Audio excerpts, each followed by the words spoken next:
Last two songs on Does God Sleep cover my challenged childhood. Don't touch me anymore. Nope, not gonna do it. Not here, not now. Maybe one day, but not today.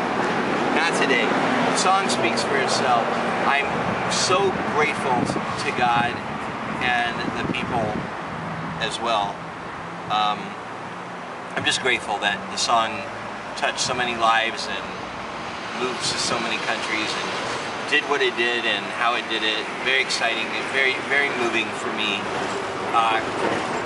I'm, if not the only, one of the only male voices of child sexual abuse in Christian music, and I was happy to do that. I meant no harm, I meant to heal, and I believe that's what God did with the song. That's what God continues to do with the song, and that song shows up again on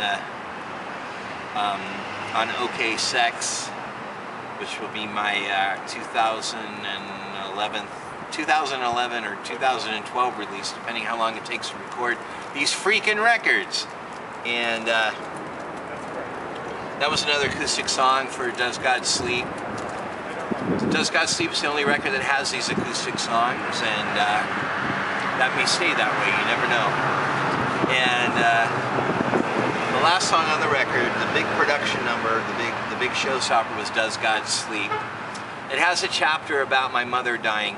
I wrote that 5 years before my mom died. I had written the verse about a baby dying because my then wife and I had suffered a miscarriage, and I wrote about that and what it was like and how God had given me a vision of the child we were going to have, and introduced me to the child the night before we lost the baby, to let me know we were going to lose the baby, but to let me know it was a real person. Very painful, very painful, very painful choice God made for me there.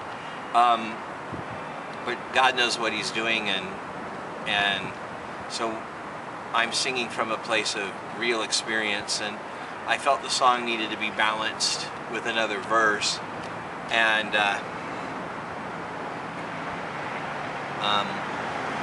I wrote about my mom. My mom didn't have health problems or anything, and I really was just writing about a mom, to be honest. I rarely do that. I even said that about Sean Brown, that I would never make up a story like that. I wouldn't have to.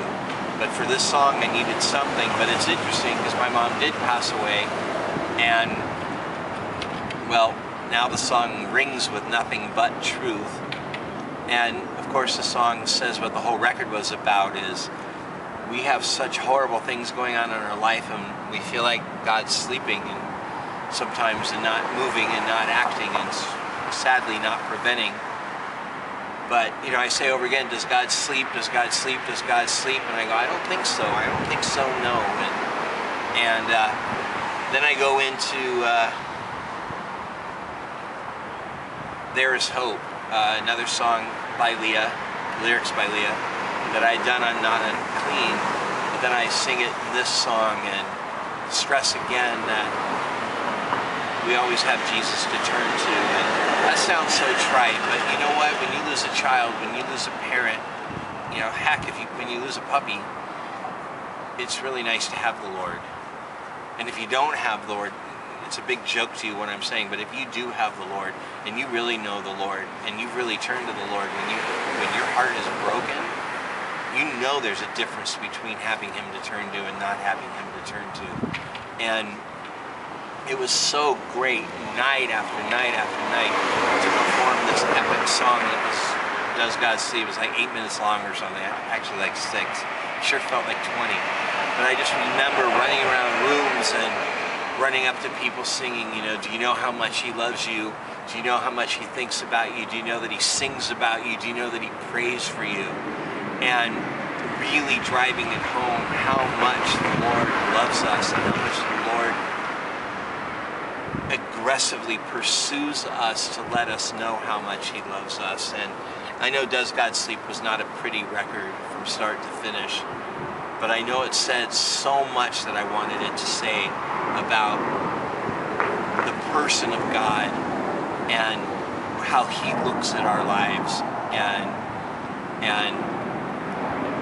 when the record started to do well, it made me feel so good that people noticed.